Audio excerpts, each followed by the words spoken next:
ಇದು ಗಾಂಧೀಜಿ ಹೆಸರು ನೇಮ್ ಏನು ಮಾಡಿತ್ತು ನಿಮಗೆ? ಆಯಿತು, ಗಾಂಧೀಜಿಗೆ ಲಾಠಿ ಚಾರ್ಜ್ ಮಾಡಿಸಿ ಆಯ್ತು, ನೀವು ಕಾಂಗ್ರೆಸ್ ಅವರಿಗೆ 3 ಜನಕ್ಕೂ ಲಾಠಿ ಚಾರ್ಜ್ ಮಾಡಿಸಿದ್ದೀರಿ. ಹೆಸರೇನು ಮಾಡಿತ್ತು ನಿಮಗೆ ಯೋಜನೆಯಲ್ಲಿ? ಸರ್, ಈಗ ಒಂದು ಸರ್ಕಾರ ಬಂದಾದ್ಮೇಲೆ ಹಳೆ ಯೋಜನೆಗಳನ್ನ ಇಟ್ಕೋಬಹುದು, ಎಲ್ಲ ಪುನರ್ ಪರಿಶೀಲನೆ ಮಾಡಬಹುದು. ಇವತ್ತದು ರಾಮ್ಜಿ ಅಂತ ಬಂದಾಗ ರಾಮ್ ಅಂತ ಬಂದಿದ್ದೆ ಅವರಿಗೆ ಇದಾಗ್ತಾ, ರಾಮರಾಜ್ಯ ಅಂತಾನೆ ಗಾಂಧಿಯವರ ಕಲ್ಪನೆ, ಸ್ವರಾಜ್ಯ ಅಂತಾನೆ ಗಾಂಧಿಯವರ ಕಲ್ಪನೆ. ಇಲ್ಲಿ ಪ್ರಶ್ನೆ ಇದು ನೀವೇನ್ ಮಾತಾಡ್ತಾ ಇದ್ದೀರಿ ಗೊತ್ತಾ? ಒಂದು ಯೋಜನೆ ಇಟ್ಕೊಳ್ಳೋದು ಬಿಟ್ಬಿಡೋದು ಖಂಡಿತ ನೀವು ಹೇಳಿ ನಾನು ಒಪ್ಕೋತೀನಿ, ಅದು ಸರ್ಕಾರದ ವಿವೇಚನೆ, ಸರ್ಕಾರದ ನಿರ್ಧಾರ, ಸರ್ಕಾರದ ಆಯವ್ಯದಲ್ಲಿ ಪ್ಲಾನ್ ಮಾಡ್ಕೊಳ್ತಾರೆ ಅಂತ ಹೇಳಿ. ರೀನೇಮಿಂಗ್ ದ ಪ್ರಾಜೆಕ್ಟ್ ಇದೆಯಲ್ಲ, ಈ ರೀನೇಮಿಂಗಲ್ಲಿ ಫಾದರ್ ಆಫ್ ದಿ ನೇಷನ್ ಹೆಸರು ನೀವು ಯಾಕೆ ಬಿಟ್ಬಿಟ್ರಿ? ಅಂತ ಕೆಲಸ ಮಹಾತ್ಮ ಗಾಂಧೀಜಿಯವರು ಏನು ಮಾಡಿಬಿಟ್ಟಿದ್ರು ಅಂತ. Very nice sir. ಈಗ ತಾನೇ ಬಂದಂತ 2026 ಬಜೆಟ್ ನಲ್ಲಿ ಮಹಾತ್ಮ ಗಾಂಧಿ ಖಾದಿ ಗ್ರಾಮ ಉದ್ಯೋಗ ಅನ್ನೋದನ್ನು ಕೂಡ ನಾವೇ ಭಾರತೀಯ ಜನತಾ ಪಾರ್ಟಿನೇ ಏನೋ ಗಾಂಧೀಜಿಯವರು ಪ್ರತಿಪಾದಿಸಿದ್ರು. ಆ ಒಂದು ಉದ್ಯೋಗಕ್ಕೆ, ಆ ಒಂದು ಇಡೀ ರಾಷ್ಟ್ರದ ಕಾರ್ಯಕ್ರಮಕ್ಕೆ ಅವ್ರ ಹೆಸರನ್ನೇ ಇಟ್ವಲ್ಲ, ಅದನ್ನ ಯಾಕೆ ಮರಿತೀರಾ? ಅದನ್ನ ಹೇಳ್ಬೇಕಾಗತ್ತಲ್ಲ, ಅದನ್ನು ಉಲ್ಲೇಖ ಮಾಡಬೇಕಾಗತ್ತಲ್ಲ. ಇದೇ ಬಜೆಟ್ ನಲ್ಲಿ ನಿರ್ಮಲಾ ಸೀತಾರಾಮನ್ ಮಾಡಿದಂತದ್ದಲ್ಲಿ ಮಹಾತ್ಮ ಗಾಂಧಿ ಖಾದಿ ಗ್ರಾಮೋದ್ಯೋಗ ಯೋಜನೆ ದೇಶಕ್ಕೆ ಸಮರ್ಪಿತವಾದಂತದ್ದು. ಖಾದಿಯನ್ನು ಗಾಂಧಿ ಅವರು ಏನ್ ಪ್ರತಿಸ್ತಾ ಇದ್ರು? Nobody can compensate for anything. ಯಾವ್ದಕ್ಕೂ ಕಾಂಪನ್ಸೇಷನ್ ಅಲ್ಲ ಇದು. ಗಾಂಧೀಜಿ ನೀವು ಮಾಡ್ತಿರೋ ಉಪಕಾರನ ಇದು?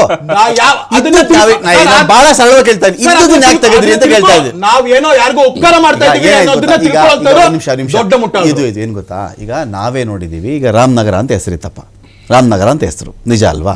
ರಾಮನಗರ ಹೆಸರಿದ ಬೆಂಗಳೂರು ದಕ್ಷಿಣ ಅಂತ ಒಂದು ಚರ್ಚೆ ಆಯಿತು. ನೀವೇನು ಪ್ಯಾನಲ್ ಕೂತಿದ್ದೀರಿ, ಏನಂದ್ರಿ ನೀವು ಅವಾಗ? ನಮ್ಮ ರಾಮನಗರನೇ ಇರಲಿ, ಯಾಕ್ರಿ ದಕ್ಷಿಣ ಅಂತ ಮಾಡಿದ್ರು ಅಂತ ಕೇಳಿದ್ರಿ. ರೀ, ರಾಮನೂ ಅಲ್ಲೇ ಇದೆ, ರಾಮದೇವ್ರ ಬೆಟ್ಟನೂ ಅಲ್ಲೇ ಇದೆ, ಏನು ತಪ್ಪು ಮಾಡಿದ್ದೀವಿ ನಾವು? ಬೆಂಗಳೂರು ವಿಸ್ತರಿತ ರೂಪ, ಬೆಂಗಳೂರು ದಕ್ಷಿಣ ಅಂತ ಮಾಡಿದ್ವಿ, ಏನು ತಪ್ಪು ಅಂದಾಗ ನಿಮ್ಗೆ ಯಾಕೆ ಸಿಟ್ಟು ಬಂತು ಅವಾಗ? ದೇವಸ್ಥಾನ ಕಿತ್ತಾಕ್ಬಿಟ್ರ ಅಲ್ಲಿ, ದೇವಸ್ಥಾನ ಹೊಡೆದಾಕ್ಬಿಟ್ರ ಅಲ್ಲಿ, ರಾಮದೇವ್ರ ಬೆಟ್ಟನ ಡೆಮಾಲಿಷ್ ಮಾಡ್ಬಿಟ್ರ ಅಲ್ಲಿ? ಇಲ್ಲ ಅಲ್ಲ, ಅದಕ್ಕೆ ಯಾಕೆ ಸಿಟ್ಟು ಬಂತು? ಹಾಗೆ ಇದು ಸಿಟ್ಟು ಬಂದಿರೋದು ಅಂತ. ಇದು ಇನ್ಯಾವುದೋ ಊರಿಗೆ ಹೋಗ್ಬಿಟ್ಟು ಸಣ್ಣ ಹಳ್ಳಿಗೆ ರಾಮನಗರ ಇಟ್ಟಿದ್ದೀನಿ ನೋಡಿ, ರಾಮನಗರ ಇಟ್ಟಿದ್ದೀನಿ, ಇಲ್ಲೇನು ತೆಗೆದುಬಿಟ್ಟಿಲ್ಲ ಅದು ಹೇಳ್ಬಿಟ್ಟು ಹೋಗ್ತೀರಾ ನೀವು? ಅದನ್ನ ಸರ್ಕಾರದ ಯೋಜನೆಗೂ ಅದೇ ಇರುತ್ತೆ ಸರ್, ಅದಲ್ಲಿ ಸರ್ಕಾರದ ಯೋಜನೆಗೂ ಒಂದೇ ಆಗುತ್ತೆ. ಗಾಂಧೀಜಿ ಅನ್ನೋದು ದೇಶ ಸೆಂಟಿಮೆಂಟ್ರಿ, ಅದು ಗಾಂಧೀಜಿನೇ ದೇಶದ ಭಾವನೆ. ಅದು ಈ ತರದ್ ನೀವು ಹೇಳ್ಬೇಕಾಗಿದ್ರೆ ನಮ್ ಸರ್ಕಾರ 2014ರಲ್ಲಿ ಬಂದಾಗ ತೆಗೆದಾಕಿದಾಗ ನೀವು ಇದೆಲ್ಲ ಹೇಳಿದ್ರೆ ಅದು ಒಪ್ಕೋಬೋದಾಗಿತ್ತು. ಅದು 10 ವರ್ಷಕ್ಕೆಲ್ಲ ಇತ್ತಲ್ಲ, ಅದರಲ್ಲಿ ಆಯಾ ಕಾಲಕ್ಕೆ ಎಲ್ಲವನ್ನೂ ಮಾಡಿದೀವ್ರಿ ನಾವು. ಸರ್, ನಾವ್ ಏನ್ ತಪ್ಪು ಮಾಡಿದೀವಿ ಅಂತ ಇವತ್ತು? ಯಾವ ತಪ್ಪು? ಮಹಾತ್ಮ ಗಾಂಧಿ ರಾಷ್ಟ್ರೀಯ ಗ್ರಾಮೀಣ ಉದ್ಯೋಗ ಖಾತ್ರಿ ಯೋಜನೆ, ಅದ್ರಲ್ಲಿ ಮಹಾತ್ಮ ಗಾಂಧಿ ಯಾಕೆ ಹೋದ್ರು? ಸ್ವಚ್ಛ ಭಾರತ್ ಯೋಜನೆಯಲ್ಲಿ ಮಹಾತ್ಮ ಗಾಂಧಿ ಅವರ ರಾಮನಗರ ಅಂತ ನೀವು ಗುಲ್ಬರ್ಗ ಅಂತೀರಿ, ಕೇಳ್ತಿರೋದು ನಾನು. ಇದೇ ವಿಷಯಕ್ಕೆ ಬನ್ನಿ. ಯಾವುದೇ ವಿಚಾರಕ್ಕಾಗ್ಲಿ ಅಲ್ಲಿ ಯಾವ್ದು ಅಪಪ್ರಚಾರ ಅಂತದಾಗ್ಲಿ ನಮ್ ಕಡೆಯಿಂದ ಆಗಿಲ್ಲ. ಆಗಿರುವಂತದ್ದು ಕಾಂಗ್ರೆಸ್ ಯೋಜನೆಗೆ ಅವ್ರಿಗೆ ಯಾವ್ದು ವಿಷಯಗಳಿಲ್ಲ ಸರ್, ವಿಷಯಾಂತರ ಮಾಡ್ಬೇಕಾಗತ್ತೆ.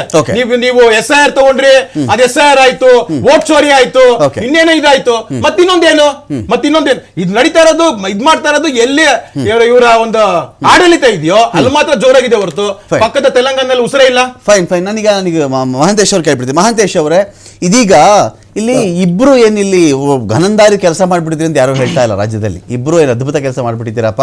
ಒಬ್ಬರು ಲಾಠಿ ಕೊಟ್ಟಿದ್ದಾರೆ, ಇನ್ನೊಬ್ರು ಸಂಘವನ್ನ. ನಿಮ್ಮ ವೈಯಕ್ತಿಕ ವಿಚಾರಗಳಿದ್ರೆ ಸಿದ್ದರಾಮಯ್ಯ ವರ್ಸಸ್ ವಿಜೇಂದ್ರ ಅಂತ ಒಂದೆರಡು ಇಮೇಜ್ ಇಟ್ಬಿಟ್ಟು ಮಾಡ್ಕೊಳ್ಳಿ. ಈ ಕಡೆ ರಾಜ್ಯಾಧ್ಯಕ್ಷರು, ಆ ಕಡೆ ಮುಖ್ಯಮಂತ್ರಿಗಳು. ಸಿದ್ದರಾಮಯ್ಯನವರು ವಿಜೇಂದ್ರ ಅವ್ರಿಗೆ ಏನಾದರೂ ಹೇಳಿ, ವಿಜೇಂದ್ರ ಸಿದ್ದರಾಮಯ್ಯನವ್ರಿಗೆ ಏನಾದರೂ ಹೇಳ್ಕೊಳ್ಳಿ. ಇಲ್ಲ DK ಶಿವಕುಮಾರ್ ವರ್ಸಸ್ ಅಶೋಕ್ ಏನಾನ ಇಟ್ಬಿಡಿ, ನಮ್ದು ಯಾರು ತಕರಾರಿಲ್ಲ. ಗಾಂಧೀಜಿನ ತರೋದು, ಸಂಘವನ್ನು ತರೋದು ರೀ. ಸಂಘ ಅವ್ರಿಗೆ ಅವ್ರ ಆದರ್ಶ ರೀ, ಅವ್ರ ಶಿಸ್ತು ರೀ, ಅವ್ರ ಆದರ್ಶ ಅವ್ರ ಶಿಸ್ತು. ಗಾಂಧೀಜಿ ರಾಷ್ಟ್ರಪಿತ, ನಿಮ್ಮ ಪಾರ್ಟಿಗೆ ಒಂದು ದೊಡ್ಡ ಊರುಗೋಲು ಗಾಂಧೀಜಿಯವರು. ಈ ಮಟ್ಟಿಗೆ ಯಾಕೆ ಇಳಿತಾ ಇದ್ದೀರಿ ನೀವು? ನೋಡಿ ಸರ್, ನಾವು ಇಳಿಯೋ ಪ್ರಶ್ನೆ ಇಲ್ಲ. ಈಗಾಗಲೇ ದೇಶದ ಪ್ರಧಾನಿಯವರು ಉತ್ತರ ಕೊಡ್ಬೇಕಾಗಿತ್ತು ಇದಕ್ಕೆ. ಪ್ರಧಾನಿಯವ್ರಿಗೆ ಸೇಮ್ ಆಗ್ತಾ ಇದೆ. ಏನು, ನಾವು ಸ್ವಚ್ಛ ಭಾರತವನ್ನ ಉಪಯೋಗಿಸಬೇಕಾದ್ರೆ ಮಹಾತ್ಮ ಗಾಂಧಿ ಅವರನ್ನ ಫೋಟೋಗಳನ್ನ ಉಪಯೋಗಿಸ್ಕೊಂಡು ಮಹಾತ್ಮ ಗಾಂಧಿ ಅವರ ಹೆಸರು ಮೇಲೆ ಸ್ವಚ್ಛ ಭಾರತ್ ಅಭಿಯಾನ್ ಅಂತ ಮಾಡಿದ್ರಿ. ಈಗ ಯಾಕೆ ಇದು ಈ ದೇಶದ ಜನತೆಗೆ ಅರ್ಥ ಆಗಲ್ಲ ಅಂತ ತಿಳ್ಕೊಂಡಿದ್ದೀರಾ? ರಾಮನ ಹೆಸರು ನಾವೇನ್ ತೆಗೆದಾಕಂತ ಹೇಳಲ್ಲ, ರಾಮನ್ನು ಬಳಸ್ಕೋರಿ, ರಾಮನ್ನು ಉಪಯೋಗಿಸಿ. ಮಹಾಂತೇಶ್ ಅವರೇ, ದೇಶದ ಜನಕ್ಕೆ ಎಲ್ಲ ಅರ್ಥ ಆಗ್ತಿದೆ ರೀ. 4ನೇ ಕ್ಲಾಸ್ ಹುಡುಗನು ಅರ್ಥ ಆಗುತ್ತೆ. ಅರ್ಥ ಆಗ್ತಿರೋದು ನಿಮ್ಮಿಬ್ಬರಿಗೆ ಅಲ್ಲ ರೀ, ಅರ್ಥ ಆಗ್ತಿರೋದೇ ಬಿಜೆಪಿ ಕಾಂಗ್ರೆಸ್ ಅವ್ರಿಗೆ ಅರ್ಥ ಆಗ್ತಿಲ್ಲ. ಇದು ಜನಕ್ಕೆಲ್ಲ ಅರ್ಥ ಆಗ್ತಿದೆ ನೀಟಾಗಿ. ಏನೇನು ಪದ ಬಳಸ್ತಾ ಇದ್ದಾರೆ, ಸಂಗಪ್ಪ, ರಾಗಪ್ಪ, ಸಿದ್ದಪ್ಪ, ಮಲ್ಲಪ್ಪ ಅಂದ್ರೆ. ಮೋದಿಜಿ ಅವರಿಗೆ ಸೇಮ್ ಅಂತ ಹೇಳ್ತಾ ಇದೀವಿ ನಾವು. ಮೋದಿಜಿ ಅವರಿಗೆ ತಕ್ಕ ಪಾಠ ಕಲಿಸುವಂತ ವ್ಯವಸ್ಥೆ ಆಗುತ್ತೆ. ಶ್ರೀರಾಮ ಕಾಂಗ್ರೆಸ್ನವ್ರಿಗೆ ಬಿಜೆಪಿ ಅವ್ರಿಗೆ ಅಂತ ಮೀಸಲಾಗಿದ್ದೀರಾ? ಹಾಗೆ ಮಹಾತ್ಮ ಗಾಂಧಿನೂ ಎಲ್ಲರಿಗೂ ಬೇಕ್ರಿ. ಆದ್ರೆ ವಿಶೇಷವಾಗಿ ವಿರೋಧ ಮಾಡಿದ್ರಿ ಇದಕ್ಕೆ. ನಿಮ್ ಯೋಜನೆ ವಿರೋಧ ಇದೆ. 60-40, 60:40 ಈ ವಿಚಾರಕ್ಕಿತ್ತ ಗಾಂಧೀಜಿ ಹೆಸರು ತೆಗೆದುಬಿಟ್ರು ಅಂತ ಇತ್ತ, ಸಂಘ ಹೇಳುವಂತ ರಾಮನ್ ಇಟ್ಕೊಂಡ್ಬಿಟ್ರು ಅಂತ ಇತ್ತ. ನಿಮ್ಗೆ ಕೋಪ ಕಾರಣ ಏನು ನಿಮಗೆ? ನೋಡಿ, ನಿಜವಾಗೂ ನಾನು ಒಂದು ವಿಚಾರವನ್ನು ಹೇಳೋದು ಸ್ಪಷ್ಟಪಡಿಸ್ತೀನಿ. ನಾನೊಬ್ಬ ಹಳ್ಳಿಗಾಡಿಂದ ಬಂದವರಾಗಿ ಗ್ರಾಮ ಪಂಚಾಯತ್, ತಾಲೂಕ್ ಪಂಚಾಯತ್, ಜಿಲ್ಲಾ ಪಂಚಾಯತಿಯಲ್ಲಿ ನಮ್ ಕೆಲಸ ಮಾಡಿದವನಾಗಿ ಹೇಳ್ತಾ ಇದ್ದೀನಿ. ಇದರಲ್ಲಿ ಸಾಕಷ್ಟು ಲೋಪದೋಷಗಳಿದಾವೆ. ನಾವು ಪಂಚಾಯತ್ ಮಟ್ಟದಲ್ಲಿ ಅನುಮೋದನೆ ತಗೋಬೇಕಾದ್ರೆ ನಾವು ಗ್ರಾಮ ಪಂಚಾಯತ್ ನನ್ನ ಕೃಷಿ ಉತ್ಪಾದನೆ ಸಂಬಂಧಪಟ್ಟಂಗೆ, ಕೃಷಿ ಚಟುವಟಿಕೆಗೆ ಸಂಬಂಧಪಟ್ಟಂಗೆ ನಾನು ಅಲ್ಲೇ ಪಂಚಾಯತ್ ಅಲ್ಲಿ ಅದನ್ನ ಅಪ್ರೂವಲ್ ತಗೋತಾ ಇದ್ದೆ. ಈಗ ನಾವು ಅದನ್ನ PDO ಮೂಲಕ ಕೇಂದ್ರ ಸರ್ಕಾರಕ್ಕೆ ಕಳಿಸ್ಬೇಕಂತೆ. ಕೇಂದ್ರ ಸರ್ಕಾರ ಒಪ್ಪಿಗೆ ಕೊಟ್ಟಾಗ ನಾವು ಆ ಚಟುವಟಿಕೆಯನ್ನು ಆರಂಭ ಮಾಡಬೇಕಂತೆ. ಇದು ಯಾವ ನ್ಯಾಯ ರೀ?